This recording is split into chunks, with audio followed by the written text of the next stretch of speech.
Hey, it's Dave Lindahl, and right now I'm in Texarkana, Texas. I am at the Park of Summer Hill Apartments. This is a 184-unit apartment complex. One of the things we like about it is the fact that it's on this main road. As you can hear the cars going by, you can't see if there's actually 2 lanes on each side, 4-lane major roadway here. And I'm going to get off this major roadway so you can hear me even better. And I'll explain how we actually did this deal. So let's go inside of the complex. Alright, we just came off the road a little bit because I wanted to show you the sign. First of all, the sign, this is the actual layout of the property.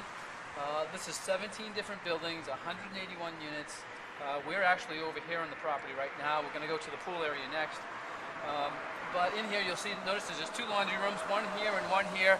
That's good because it's well located, so tenants on each side of the property actually can go over and get their laundry done. Some of the units actually have washer-dryer hookups.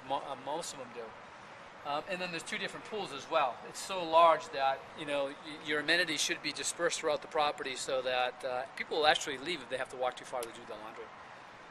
And then when we first walked through this property, we had put an offer on it at $7.1 million with $100,000 coming back on a repair allowance, and that was to do immediate repairs on the property.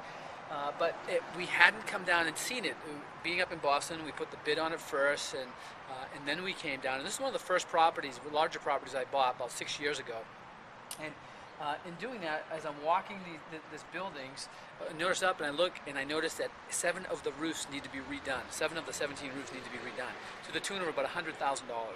So I asked the broker, I says, he says, what do you think? And I says, well, we got a problem with the roofs. 7 of them need to be completely redone. And he turned to me and he said, well, how much did you dial in?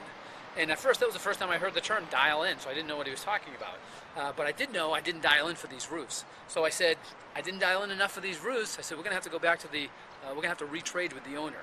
He said, oh, this owner doesn't like to retrade. There's going to be a problem with this. So when we get back to the next location, I'm going to tell you exactly what we did. Okay, so we're actually in the leasing office right now. And as you can see, it's very warm, it's very inviting. It's got warm colors, natural furniture, and a nice fireplace here. That's not on this particular warm day.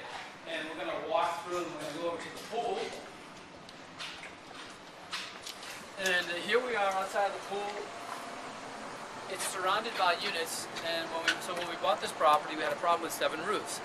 We also had a problem with some exterior woodwork that needed to be done. That was part of the $100,000 that we wanted for immediate repairs. We also wanted money to upgrade the landscaping because the landscaping needed some work. And also this decking system on the pool, this decking system needed to be redone as well. What we liked about the property is it was really in good shape at the time. We were getting a 14% cash-on-cash return coming out, so that meant that we could offer our investors a 7 and do a 50-50 split, which is what we did, and that was very nice. All the utilities are separated, so we like that as well. But we had this problem with the roofs. So the seller came back and said, take it or leave it, take the roofs as they are. Well, we didn't want to have to come up with another $100,000 to do the roofs out of our pockets or out of our investor pockets.